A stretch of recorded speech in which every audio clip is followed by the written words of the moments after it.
de la materia del Seminario Internacional de Miami MINS sobre el estudio a la primera carta a los tesalonicenses. Hoy, con la ayuda del Señor, vamos a trabajar en cuanto al capítulo número 1 de la carta a los tesalonicenses. El autor de estas láminas nos señala que el capítulo número 1 desarrolla lo que él llama las características de un elegido. Elegido es un término que utiliza Pablo, muy propio de la literatura paulina, para referirse obviamente a el plan de Dios para con sus hijos de forma de escogerlo, como enseña la literatura paulina, ante la fundación del mundo, para la alabanza de su gloria. Entonces tenemos aquí el término eclogen, es el término que tenemos acá. Ese está el término, subrayarlo, es el texto griego eclogen. Este sería la pronunciación aproximada del término eclogen. Y aquí tenemos el significado que nos da el número G1589 de Strong. Vamos a ver. Strong dice que significa elección, escogido, una selección divina, abstracto o concreto. Esto es lo que este programa nos da. Ahora, el problema con la elección es que es una doctrina que para muchos es una doctrina que pintan un Dios que escoge a unos para salvación, reprueba a otros para condenación y hacen verlo como un Dios injusto que no da las mismas oportunidades. Pero no, eso no es lo que la Biblia enseña. De hecho, a veces entendemos la elección desde el punto de vista nuestro. Por ejemplo, una elección presidencial. 28 de julio, supuestamente habrá una elección presidencial donde nosotros, de una forma u otra, sin meternos en cuestionamientos políticos, o hablemos de una democracia normal, no hablemos de Venezuela, cualquier democracia. Los votantes eligen entre varios candidatos y escogen pues, ellos.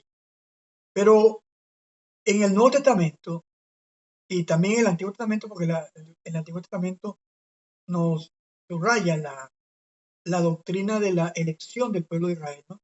Y eso más adelante lo va a desarrollar Pablo en los capítulos 9, 10, 11 de la carta a los romanos. ¿Habrá alguna injusticia en Dios? Aborreció a Esaú y amó a Jacob. Endureció el corazón de Faraón. Entonces, nosotros creemos en que la elección, primero es un acto de Dios. En eso, tanto los calvinistas como los arminianos estarían de acuerdo. La diferencia entre uno y el otro sería en cuanto a la elección soberana en condición. Y la tendencia arminiana pues, creerá pues, no tanto en una elección soberana, sino pues, entrará en juego el libre albedrío humano, todo lo demás.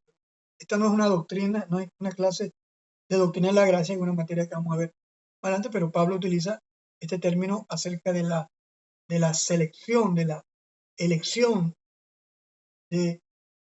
Ustedes han sabido, hermanos, acerca de la elección, correcto. El término elección es un término bien interesante que vale la pena hacer un estudio detallado. Pero regresemos al texto, primera a los tesalonicenses. Correcto. Vamos a leer en español el texto que estamos estudiante. Correcto. Ese término, a ver qué pasó aquí. Vamos a compartir pantalla. Vamos a compartir. Ok, vamos a leer entonces.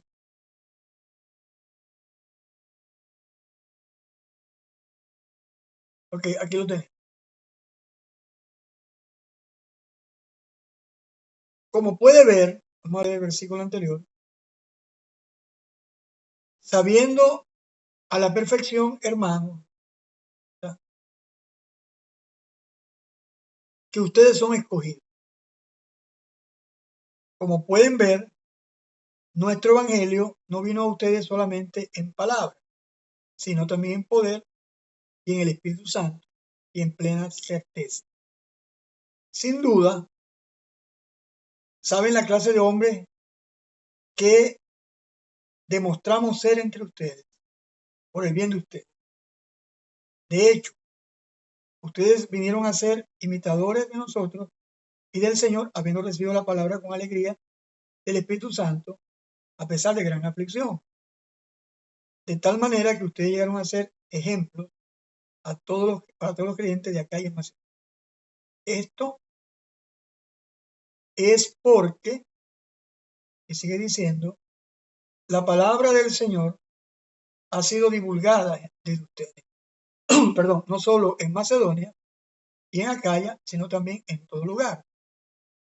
Tu fe para con Dios se ha difundido de tal manera que nosotros no tenemos necesidad de decir nada, porque ellos mismos relatan acerca de ustedes el tipo de entrada que tuvimos con ustedes y cómo se volvieron de los ídolos a Dios para ser siervos de Dios vivo y verdadero y esperar de los cielos a su Hijo, quien nos rescata de la ira venidera. Estoy leyendo el texto de la palabra de Dios preservada.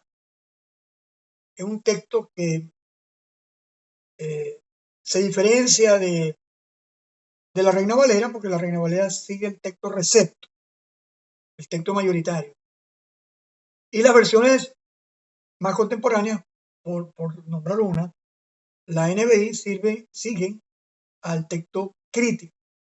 Entonces tenemos esta que es la palabra de Dios preservada. Esta me la envió uno de los teólogos que trabajan con este texto, la familia 35, una familia bizantina, una familia en la cual ellos han intentado la reconstrucción de un texto, según ellos, un poquito más fiable, confiable e intermedio, no tan radical como el texto recepto, ni tampoco como el texto crítico, sino más o menos una propuesta intermedia que es la familia 35. El hermano Alirio me envió esto de un documento acerca de esta familia 35 que vale la pena estudiarla, ¿no? Ahora, en el capítulo número 1, Pablo habla de la elección, ¿correcto? Ahora, hay algo que Calvino decía. Calvino hablaba de la perseverancia de los santos.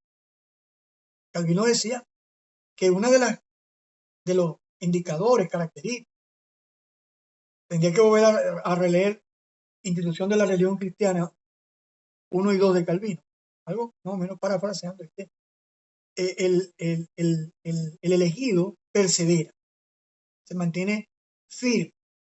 Entonces, los grupos arminianos dirían, si no perseveró, era porque no era salvo. Perdón, si no perseveró, perdió la salvación. Eso lo dirían los grupos de corte arminiano. Calvino diría, interpretando a Calvino, si no perseveró, era porque no era salvo. Eso es porque según Calvino, los elegidos, perseveran. Y el texto de Primera Tesalonicenses nos habla del carácter, de la forma de vida que experimentan aquellos que han sido escogidos, aquellos que han sido seleccionado. Aunque pensemos que la elección sea soberana, sea condicionada, o sea, no soberana. Lo que no podemos negar es que el término elección es un término bíblico. La predestinación, la elección son términos, es de que a veces defendemos la Trinidad y, siendo honestos, no hay ningún versículo bíblico que hable, aparezca la palabra Trinidad. Sin embargo, la defendemos a capa y espada, ¿no? Pero el término elección y predestinación son términos que aparecen claramente en el texto bíblico. Entonces, aquí tenemos uno de ellos. Y Pablo va a hablar de los versículos 5 hasta el versículo número 10 acerca de las características o las cualidades, el tipo de vida de aquellos que han sido escogidos por Dios. Correcto. Entonces, vamos a nuestro bosquejo que hemos estado utilizando. Correcto. Vamos a ver esta presentación de PowerPoint que nos va a ayudar un poco a entender cuáles son las características de un elegido. Correcto. Entonces, lo primero es que hay una conversión pasada. El autor habla de una conversión que llevó a cabo en algún tiempo pasado. Correcto. Por supuesto, cuando nosotros estudiamos la carta a los romanos, Pablo nos presenta en el capítulo número 8 un proceso de escoger, predestinar, llamar. Correcto. Entonces, ese proceso ha comenzado desde la eternidad. Por eso el autor habla de esa conversión que experimentaron los filipenses, pero ya ellos, según el texto, ellos habían sido escogidos por Dios. Entonces, dice que lo primero es la recepción del Evangelio en el poder del Espíritu Santo. Es lo primero que vemos en este texto, la recepción del Evangelio por el poder del Espíritu Santo. Entonces, el texto dice lo siguiente, el texto de Reina Valera 60, Reina Valera 60 para que algunos de ustedes no se me molesten, dice lo siguiente, dice la Escritura, nuestro Evangelio no llegó a vosotros en palabras solamente, sino también en poder, en el Espíritu Santo y plena certidumbre. Entonces, lo primero que Pablo está aclarando, ¿no? Que el Evangelio, que debería traducirse nueva noticia, porque la noticia podía ser buena o mala, porque es una palabra tomada del ambiente político de la época, de la greco-romana.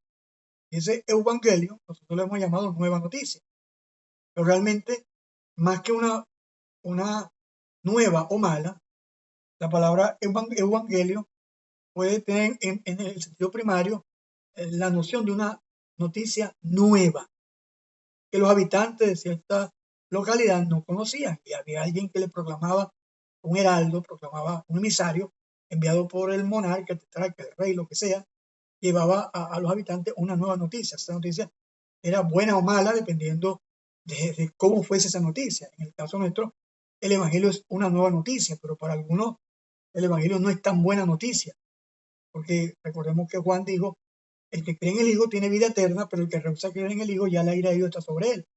Así que el Evangelio podía ser una noticia buena o mala dependiendo, pero lo que sí el Evangelio será siempre es una noticia nueva del reino de Dios, del reino que Jesucristo vino a instaurar, noticia nueva de arrepentimiento, de conversión, de búsqueda, a través de la palabra de Dios. Entonces, el Evangelio no llegó a nosotros solamente con palabras.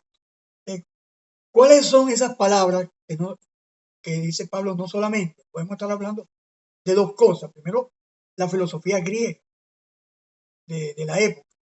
Y también podemos hablar del judaísmo, de los Misná y los comentarios a pie de página de la Torá y todas las tradiciones de hombres que Jesús en el Evangelio dice que ustedes han invalidado la palabra de Dios siguiendo tradiciones y mandamientos de hombres. Correcto. Entonces, el Evangelio no llegó solamente en palabras, sino también en el poder de, en el poder y en el Espíritu Santo. Mire, la obra del Espíritu Santo en la salvación es una obra poderosa, maravillosa. El creyente que ha sido escogido, ese creyente, dice Pablo en Efesios, habiendo oído la palabra de vuestra salvación, el evangelio de vuestra salvación, y habiendo creído en él, creído en el evangelio, fuiste sellado con, es decir, el sello es el Espíritu. Sí, el Espíritu nos sella. Hay gente que también tiene errores en el bautismo. La gente habla mucho del bautismo del Espíritu. No, no existe el bautismo del Espíritu. Existe el bautismo con. ¿Me explico? Existe el bautismo con. Correcto. Y eso tiene su paralelo en el bautismo cristiano. El pastor es el que bautiza. La persona del bautizando es el que va a recibir el bautismo, pero se bautiza con agua. ¿Me explico? El agua es el instrumento. En este caso, no podemos hablar de bautismo de o bautismo por, sino bautismo con. Es decir, así como el creyente también es sumergido en agua, en el bautismo del creyente, el bautismo de la iglesia, también el creyente es sumergido en el Espíritu Santo. Por eso Pablo dice, en un mismo espíritu, hay que tener problemas, hay que tener cuidado con la preposición que usa Pablo en Corintios, que a veces no se traduce adecuadamente. Dice, en un mismo espíritu fuimos todos bautizados en un cuerpo. Entonces, indudablemente, el bautismo en el espíritu es cuando Jesucristo coloca al creyente en el cuerpo de Cristo. Generalmente, en círculos carismáticos se ha concebido que el bautismo con el Espíritu Santo es una experiencia subsecuente a la salvación, que necesita una señal como hablar en lengua o danza o profecía, qué sé yo, éxtasis profundo, o como en el mundo wesleyano. Los wesleyanos fueron precursores del movimiento de santidad, que hablaban de una segunda bendición. Y hubo wesleyanos que hablaron hasta de una tercera. Yo he leído documentos wesleyanos donde no solamente se conforman con dos bendiciones, sino que también hablan de una tercera experiencia. En el caso de la doctrina wesleyana, se habla de una completa santificación. En el caso del pentecostalismo, el neopentecostalismo, se habla de que las lenguas son la señal única e incuestionable del bautismo del Espíritu, como hablan en los grupos de corte carismático. Pero gracias a Dios que esto está cambiando, porque hay muchos grupos de corte pentecostal que están tomando muy en serio el estudio de la palabra de Dios y de la exégesis del griego, del hebreo, de los textos bíblicos, y para tener una comprensión un poquito más cercana y ajustada al texto. Entonces, la obra del Espíritu Santo es importante, y Pablo dice que el Evangelio no solamente llegó a través de un discurso, de una pieza de oratoria, sino que el Evangelio también llegó a ellos a través de poder del Espíritu Santo y plena seguridad, que son elementos importantes cuando el Evangelio llega. Primero, el Evangelio es poder de Dios, como decía Romanos 1:6, la capacidad que tiene Dios para obrar de forma maravillosa. En el Espíritu Santo, ahí usa la preposición en, hablar de la esfera del Espíritu. El que no naciere del agua y del Espíritu no podrá ver el reino de los cielos. Pablo dijo en alguna otra oportunidad, el que no tiene el Espíritu de Jesucristo, el tal no es de él. Por eso, a veces tenemos que tener cuidado, mis hermanos, esto no lo digo con ánimo de que nadie se me moleste, pero a veces hasta nuestras canciones son canciones anacrónicas. Por ejemplo, cantamos, llévame al lugar santísimo, llévame a los atrios, ya, pásame a través del velo.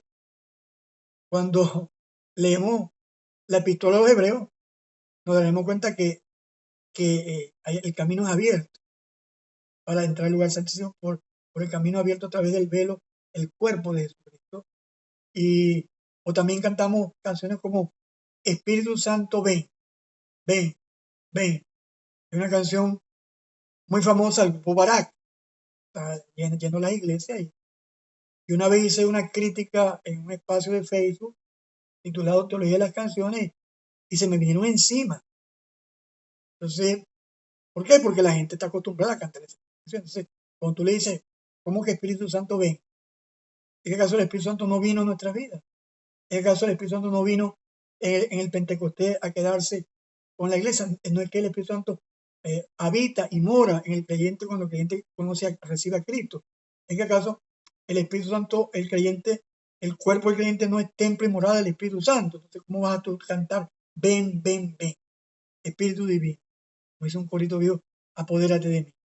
Entonces tenemos que tener aún cuidado con nuestras canciones porque podemos caer en ciertos anacronismos.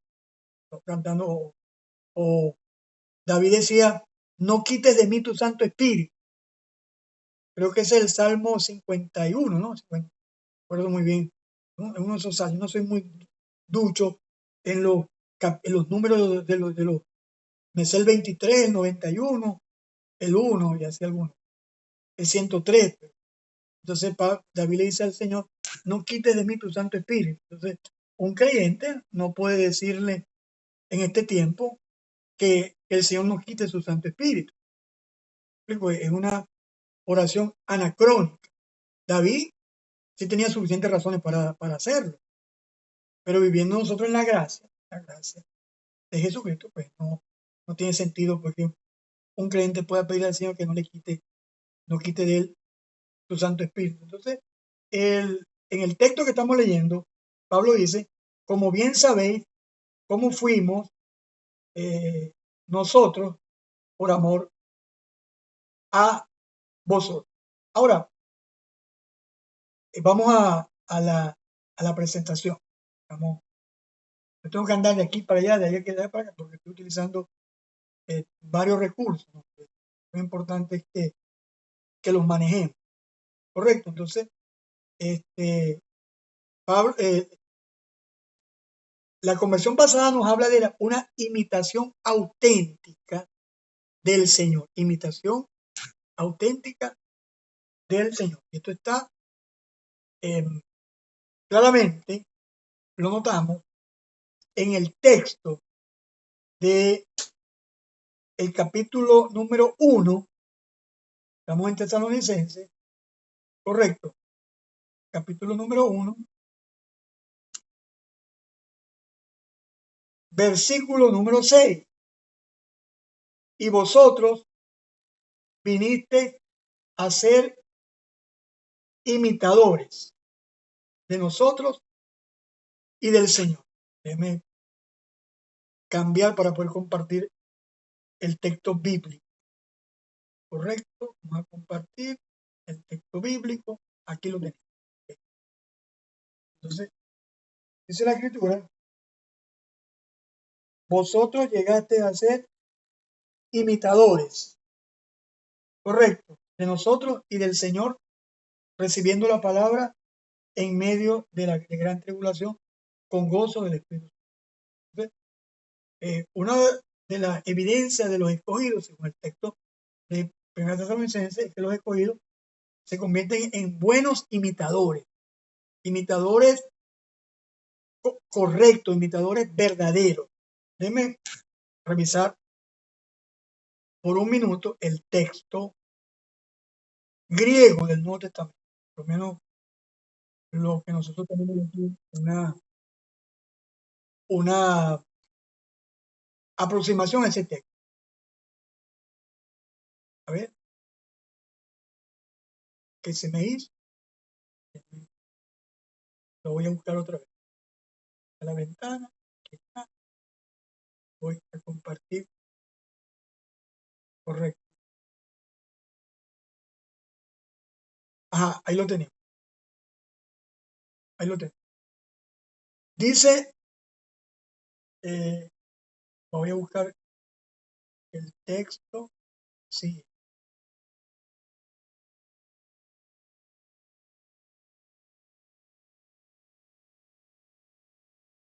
Ah, aquí lo tenemos. El buen mensaje, el buen mensaje de nosotros no llegó a ustedes, bueno, ya este lo vimos. Vamos al versículo siguiente. Correcto. Vamos a dar el versículo siguiente. Pues. Aquí está. Y ustedes, imitadores de nosotros, llegaron a ser. Aquí está la palabra imitador, ¿verdad? Que le voy a subrayar. Este es el programa interlineal hebreo, griego, español. Ahí está el término imitadores. Correcto. Ahora observe el término griego. Mimetai. Mimetai. Correcto. Viene de la palabra mimetes.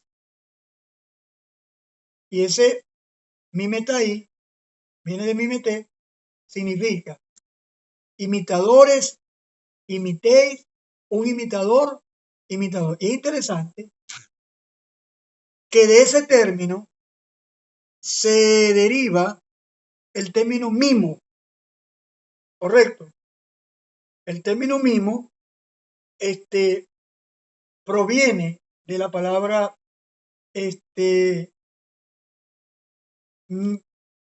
mimetai. Entonces, esa es la palabra imitador, correcto. Aquí lo tenemos, el término mimetai. Entonces, Pablo está hablando de que los tesalonicenses llegaron a ser, aquí tengo el verbo,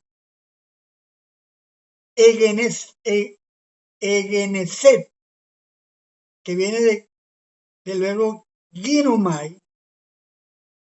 traduce llegaron a ser, y es un aoristo indicativo pasivo, es una acción acabada, completada, llevada a cabo en un punto, una acción eh, puntual. Ellos llegaron a ser, se convirtieron en un momento de sus vidas en imitadores, gente que copiaba un modelo. Yo creo que esa ha sido una de nuestras grandes falencias del discipulado. Es que hemos dedicado el tiempo para que la gente repita y sepa lo que Jesús dijo e hizo, pero no lo que Jesús hizo, imitar la conducta, la obra de Jesucristo. Por eso nuestro programa de discipulado tiene que ser seriamente modificado. Jesús dijo en Mateo 28:19, enseñándoles que guarden, no solamente que sepan, sino la enseñanza a guardar, a obedecer, a cumplir, a poner en práctica. Y los tesalonicenses se convirtieron en buenos imitadores, imitaron. ¿Pero a quién imitaron? Dice Pablo que nos imitaron imitadores de nosotros. Está hablando de Pablo, Silvano y Timoteo. Es decir, imitadores de los apóstoles, de los, de los, de los siervos del Señor. Y en esto nosotros muchas veces, esto lo digo con mucha tristeza, hemos dicho, no me mires a mí, mira a Cristo. porque yo soy un hombre, soy pecador, cometo falencias, me equivoco, hierro, soy débil, que hacemos toda una apología a la debilidad. Y no entendemos que la gente va a ver el modelo de Jesucristo en nosotros. Necesitamos responsablemente, a través de nuestra vida transformada, poder reflejar a Jesucristo en nuestra conducta. Fíjense que menos, citando a Lutero, citado por Juan Driver en el libro El Espíritu Santo en la Comunidad Mesiánica, decía que Menos decía que después de la Reforma Protestante el estándar de moral de Alemania descendió. Y Lutero decía que ellos eh, no se diferenciaban de los papistas en cuanto a los vicios y esas cosas, pero era diferente la doctrina. Pues yo creo que Menos tenía razón en el comentario que le hizo Lutero. La doctrina tiene que verse reflejada en una vida transformada. De nada sirve que yo estudie teología, tenga un PhD, lo que sea. Resulta que mi vida vaya en otra dirección. No, nosotros debemos encarnar los valores del reino que Jesucristo vino a instaurar. Por eso, desde la perspectiva anabautista menonita, el fruto del Espíritu son las virtudes, el tipo de vida, el carácter de Jesucristo, que el Espíritu de Jesucristo o el Espíritu de Dios produce en una comunidad de fe donde Jesucristo es el Señor. Eso lo dice en el libro Militantes para un Mundo Nuevo de Juan Driver, de ediciones evangélicas europeas. Un librito chiquito, pero pesado, el de Juan Driver. Entonces, los tesalonicenses llegaron a ser imitadores de los apóstoles y también, obviamente, del Señor, imitando al Señor. Por ejemplo, Menos le decía que los anabautistas somos pacifistas porque imitamos el ejemplo de Jesús, al cual cuando lo maldecíamos respondía con maldición. Fue llevado como un cordero inmolado, y dice la carta de Pedro que Jesucristo nos dio ejemplo para que sigamos sus pisadas. ¿Ejemplo en qué? En que enmudeció, en que cuando lo maldijeron no respondió como decir. Por eso, desde el anabautismo se predica el pacifismo como modelo de vida y de práctica, porque son los mansos y no los violentos los que heredarán el reino de los cielos, y porque son los pacificadores los que serán llamados hijos de Dios según el sermón de la montaña. Entonces, el discipulado es imitación, es copiar un modelo, es la enseñanza de un modelo de palabra, de conducta, de práctica de vida, de cómo hacer negocios, cómo vivir la vida en el matrimonio, en el hogar, en cualquier área de la vida. Necesitamos imitar el modelo de Jesucristo en nosotros. El siguiente punto que nos plantea acá el autor de Traslado, correcto, es que déjeme ver si se quiere compartir, aquí está hablando de imitación auténtica y perseverancia gozosa en la tribulación. Pero antes de eso, tengo que resaltar otro término, un término que no puedo dejarlo pasar por alto. Vamos a resaltar este término, me compartir Reina Valera 60, aquí está, ¿ok? Dice de manera que habéis sido ejemplo a todos los de Macedonia y de Acaya que han creído. Entonces, ¿cuál es el proceso? Los tesalonicenses imitaron a los apóstoles y al Señor Jesucristo, recibiendo la palabra en medio de gran tribulación con gozo del Espíritu Santo. ¿Correcto? Cuando solamente una persona que tiene carácter formado a través del Espíritu Santo puede enfrentar la dificultad con una actitud diferente. Y de esto nos va a hablar la carta de Jacobo, llamado Santiago, y también la primera carta del apóstol Pedro a las iglesias de la dispersión. Nos habla de que no debemos sorprendernos como si el fuego de la prueba nos ha sobrevenido como si cosas extrañas nos aconteciese. Y Jacobo decía, la prueba de vuestra fe produce paciencia, mantenga la paciencia, su obra completa. Y decía también Santiago, Jacobo, tened por sumo gozo cuando os halléis en diversas pruebas. Pero quería resaltar la palabra ejemplo, correcto. Imitadores, y luego se convierte en ejemplo. Vamos a compartirle el texto griego del Nuevo Testamento. Aquí vamos a compartir el texto griego. ¿Pasó? Ok, voy a volver a compartir el texto para que el texto pueda salir en pantalla. Tengan un poquito de paciencia. La fe de ustedes está siendo puesta a prueba. No se cree. ¿Ok? Ajá. Ahí tenemos la presentación. Correcto. Aquí tenemos. Habiendo estado dispuesto a recibir la palabra con mucha regocijo del Espíritu Santo, de modo que ustedes han llegado a ser, y a los amantes del griego, aquí tenemos nuevamente el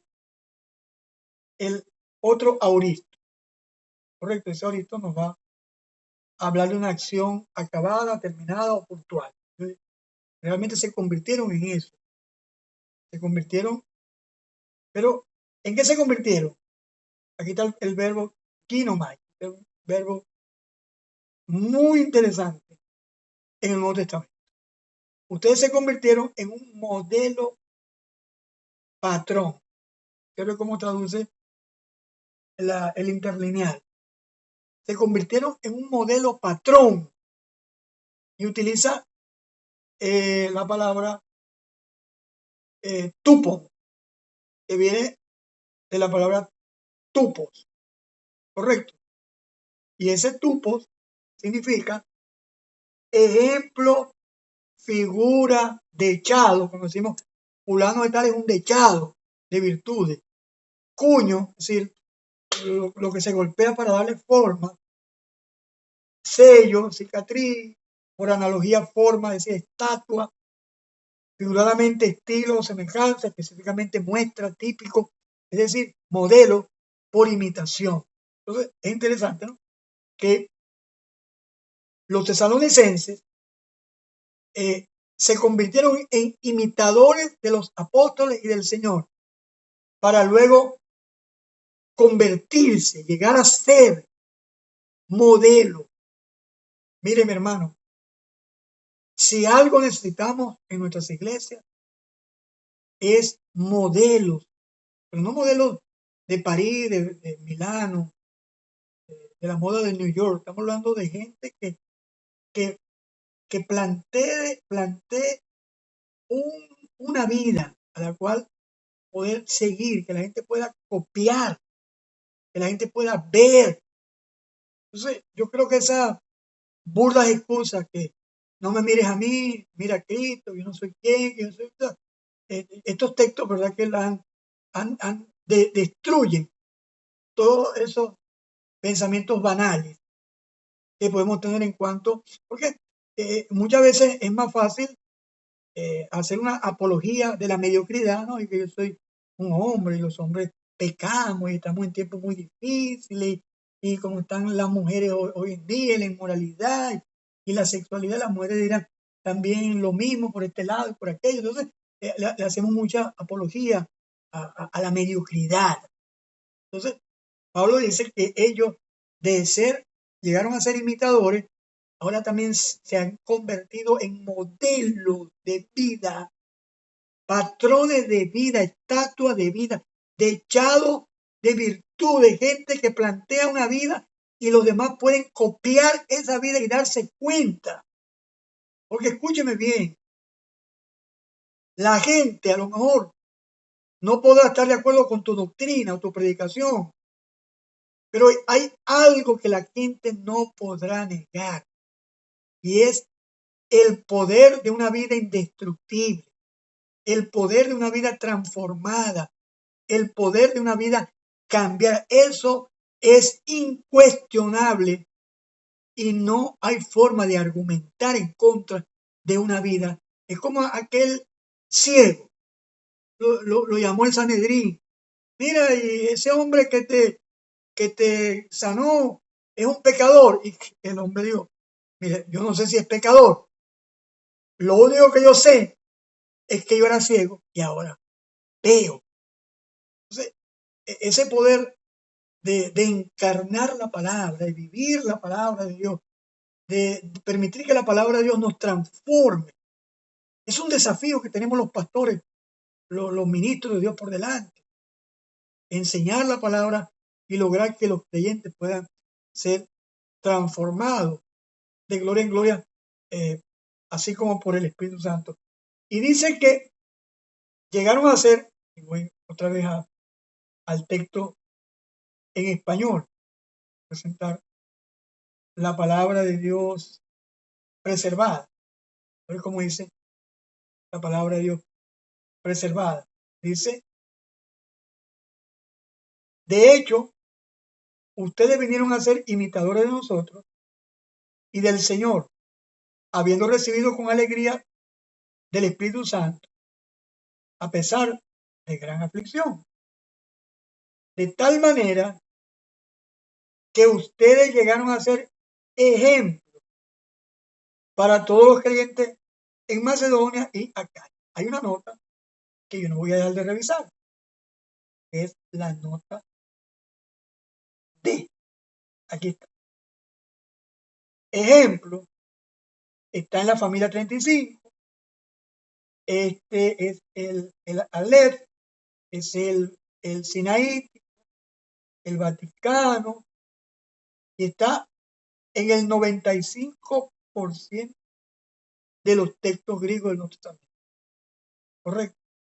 Hay un grupo muy corto que no incluye la palabra ejemplo, pero es un grupo de un porcentaje muy mínimo.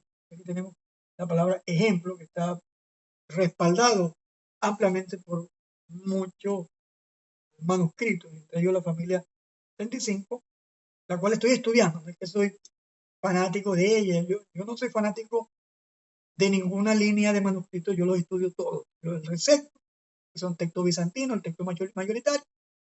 He estudiado el texto crítico, que parte de manuscritos de códices unciales, que son documentos mayusculares del siglo IV, el Vaticano, el Sinaítico, el Efraímitico reescrito y el Código de Beza.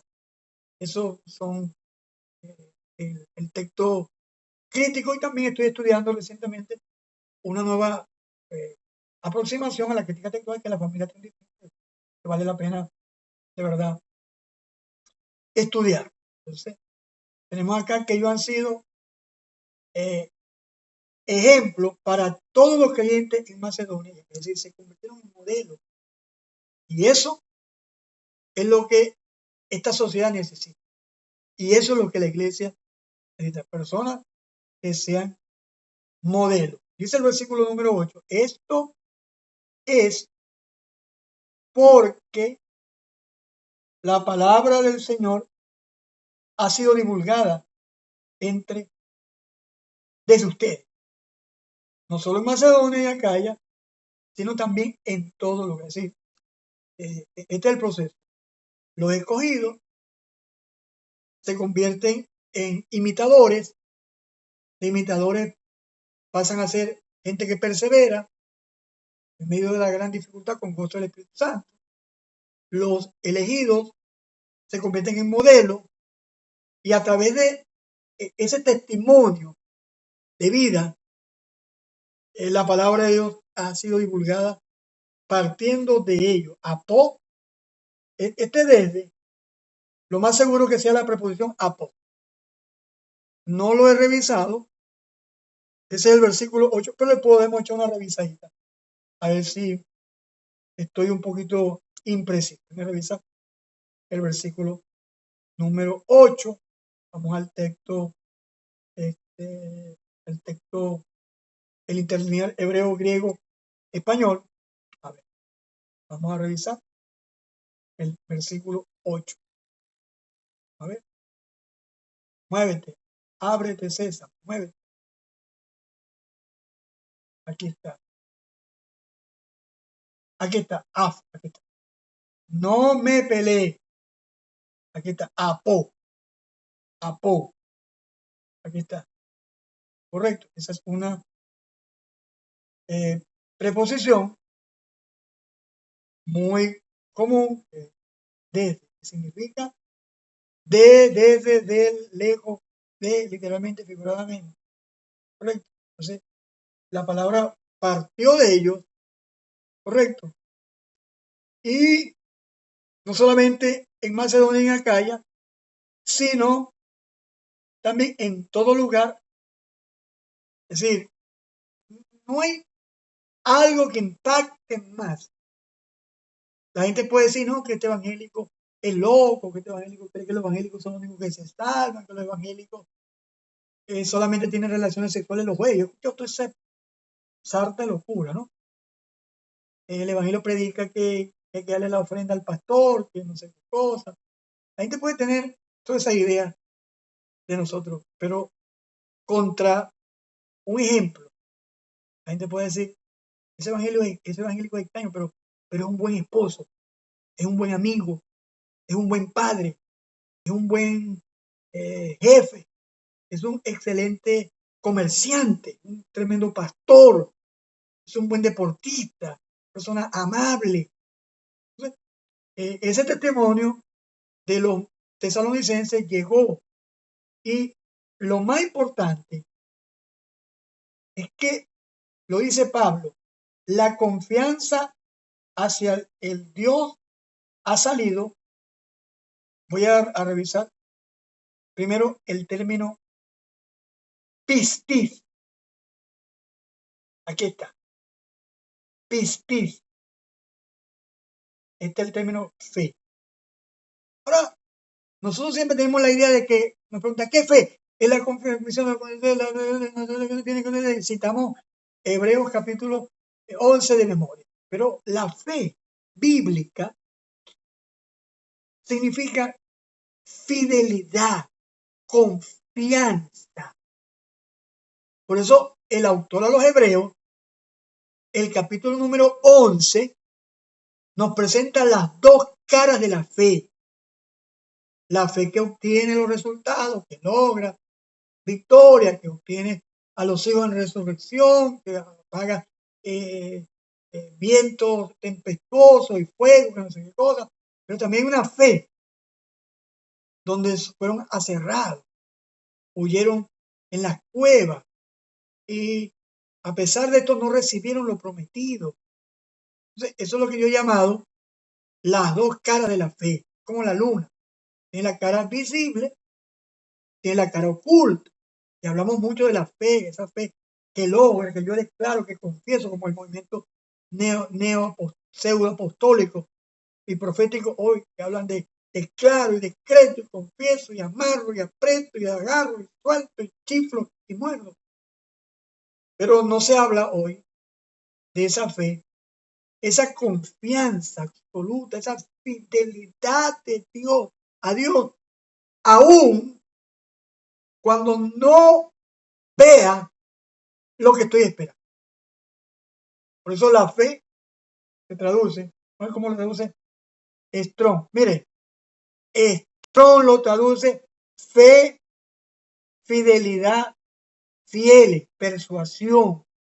1, 2, 3, 4. La segunda y tercera acepción la traduce fidelidad y fieles. Eso es fe. Fe es esa fidelidad a Dios, creer a Dios en medio de cualquier circunstancia que podamos estar enfrentando en nuestras vidas. Entonces, el texto, el bosqueo que estamos siguiendo, déjeme regresar otra vez habla de perseverancia gozosa en la tribulación, comportamiento ejemplar de los creyentes, ya lo vimos, proclamación de la palabra en todo lugar, y nos quedan como 5 minutos, un poquito más, para hablar de la transformación total de la idolatría y la espera expectante del regreso de Cristo. Vamos al texto de la palabra vamos primero con Reina Valera. Vamos así los amantes de Reina Valera no se me molestan. Correcto. Vamos a Reina Valera. Dice, porque ellos mismos cuentan de nosotros la manera en que nos recibiste y cómo os convertiste de los ídolos a Dios para servir al Dios vivo. Pero fíjense que dice el versículo anterior que fue tanto el poder del testimonio, esa palabra encarnada, que nosotros no tenemos necesidad de hablar. Era como decía Francesco de Asís. Francisco decía, predica y si es necesario habla. Había que entender la palabra de Francisco así en el contexto, es lo que él quiso decir. Porque yo no creo que Francisco querría decir que yo no predicara el evangelio, sino que Francisco hablaba sobre todo de la importancia suprema del testimonio evangélico, ese testimonio que anuncia las buenas noticias a otros, pero ese testimonio debe ir acompañado, esa palabra debe ir acompañado, obviamente, de un testimonio. Correcto. Entonces, vamos a revisar el texto griego. Correcto. Y así vamos a ir terminando esta clase. Pero primero vamos a leer la versión preservada. A ver qué nos dice. Dice, porque ellos mismos relatan acerca de ustedes el tipo de entrada que tuvimos para con ustedes y cómo ustedes, aquí, lo primero es el buen trato que dieron los tesalonicenses al grupo apostólico. Mire, hermano, hay un dicho que dice, ni tan calvo ni con 2 pelos, ¿no? Una cosa es que el ministro presuma y sea arrogante y diga, que lo llamen apóstol, que lo llamen profeta, que lo llamen querubín, arcángel. Esas tantas locuras que se ven ahorita, ¿no? Pero el hecho de que yo sea siervo de Dios no quiere decir que los creyentes nos den malos tratos a nosotros. Yo creo en la identidad ministerial y creo también en la dignificación de los ministros. Yo creo que si algo está en deuda nuestras iglesias de corte bíblico, es en ese trato digno, respetuoso de los ministros del Señor. Aquellos hombres que fielmente están sirviendo al Señor con limitaciones, sobre todo económicas, porque la gente, la prosperidad, eso le saca la plata a la gente, así que hay que voltearlo de cabeza y sacarle la última moneda. Pero nosotros, los que predicamos sana doctrina, no hacemos eso. ¿Me explico? No hacemos cultos donde le sacamos anillos y relojes y cadenas, llaves de vehículo a la gente. No, no, para nada, en lo absoluto. Yo siempre digo que cuando yo necesito algo, se lo pido a Dios, pero me gustaría y nos gustaría que nuestras iglesias, igual que los tesalonicenses, ellos mismos relatan acerca de ustedes del tipo de entrada que tuvimos para con ustedes. Sí, la forma como los tesalonicenses trataron al equipo apostólico de aquel entonces. ¿Correcto? Y lo otro, y cómo ustedes se volvieron de los ídolos para ser siervos del Dios vivo y verdadero. Entonces, para esto tengo que hacer un pequeño análisis somero acerca de los términos, de los verbos griegos que aparecen allí. Correcto. Entonces, él dice, ¿sí? Ellos acerca a nosotros, tratando mensajes de qué clase de camino hacia adentro tuvieron hacia ustedes y cómo volvieron. Reina Valera dice, se convirtieron, ¿verdad? Correcto, se convirtieron. Ahora, aquí tenemos el término. Epistréfate, epistréfate. Aquí está. Viene del verbo epistrefo, correcto. Aquí está la pronunciación. Epistrefo. Y está en auristo indicativo aquí. ¿Qué significa eso? Una acción que se llevó a cabo de forma puntual, de repente sea un aurito ingresivo, vamos a ver más adelante. Ellos ingresaron en esa condición, correcto. La voz activa indica que ellos se hicieron parte de eso, ¿no? De que ellos, la forma como se volvieron de Asia. Ahí utiliza, esa sí la revisé. Eso es apopros. Apopros son las dos preposiciones griegas que aparecen allí. Entonces, nosotros hablamos que la conversión, algunas veces decimos que es un proceso. No que yo me estoy convirtiendo. Yo me estoy convirtiendo. A mí me gustaría que usted pensara en esto que estoy hablando. Quizá la semana que viene usted pueda opinar, no sé, tenemos unos minutos ahorita, pero la conversión es un acto. Yo me explico. La conversión no es un proceso, es como cuando estamos bajando un programa de la computadora. Empieza 1%, es decir, estoy 3% convertido. Estoy 99% convertido. Me falta 1%. Eso no va en concordancia a la forma gramatical de la palabra volverse. La Reina Valera traduce convertirse. A veces yo pienso que estamos confundiendo conversión con santificación. Cuando estudiemos doctrina de la gracia, vamos a hablar que la santificación tiene tres tiempos: el pasado, el presente y el futuro. Si algunos hablan de la santificación como un acto hecho en el pasado, hablan como un proceso en que estamos viviendo y hablan de un hecho que va a ocurrir, que va a ser la santificación total, la transformación, todo lo demás que tenemos que meter un poquito también en escatología para poner en orden. Entonces, lo que quería decir es que la conversión, desde mi punto de vista, del estudio de los términos griegos, se refiere a un acto que ocurre. Y aquí lo enseña, ¿no? Él dice que cómo se volvieron, correcto, dice pros, Aquí está la preposición que estaba buscando. Correcto. Aquí está una de las preposiciones que estaba buscando acerca de lo que estamos hablando.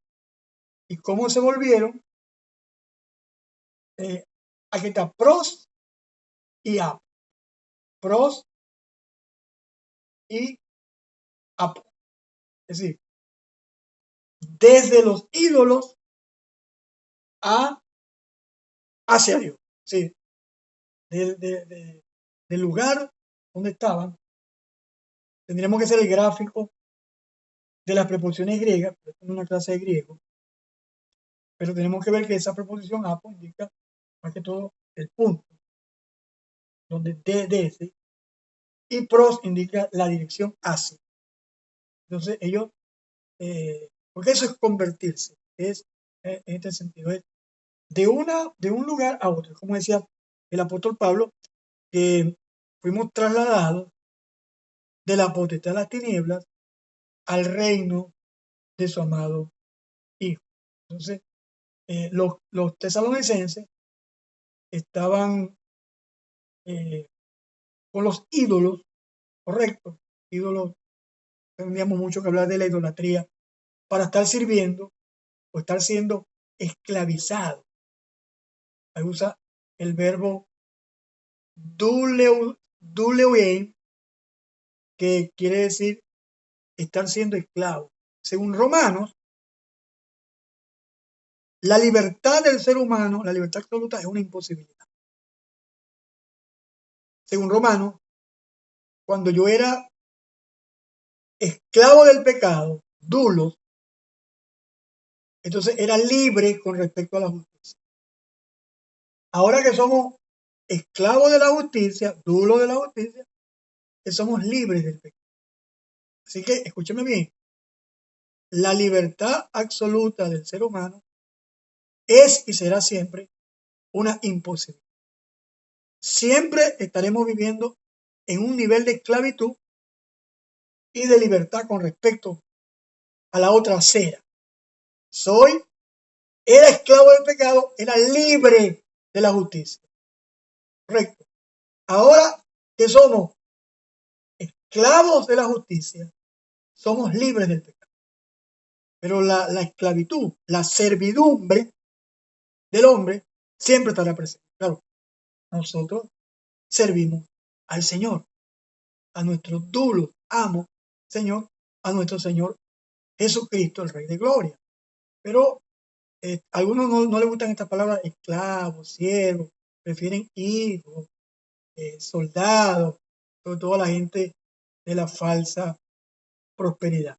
Y lo otro es que esa conversión, lo dice el siguiente versículo, estar permaneciendo hacia arriba, es una constante y permanente espera, presente infinitivo, es decir, están permaneciendo, correcto, un presente que habla de permanencia en ese estado, estar permanentemente en espera. Al Hijo, ¿quién es el Hijo? El que Dios levantó a los muertos. ¿Quién es el Hijo? A Jesús. ¿Quién es el Hijo? Jesús, el que nos libra de la ira venidera.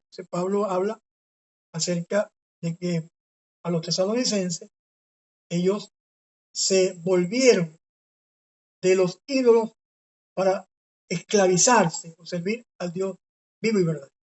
Y también estar en una constante espera del Hijo, a quien Dios levantó de los muertos.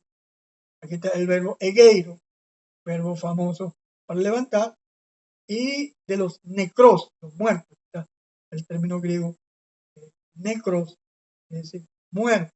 Jesús, quien nos libra, que nos guarda, rumenón, correcto. Esto es un presente participio. Nos estamos metiendo ya en aguas un poquito más profundas. Entonces, mi hermano, el capítulo número 1 nos habla de las características de los escogidos de Dios.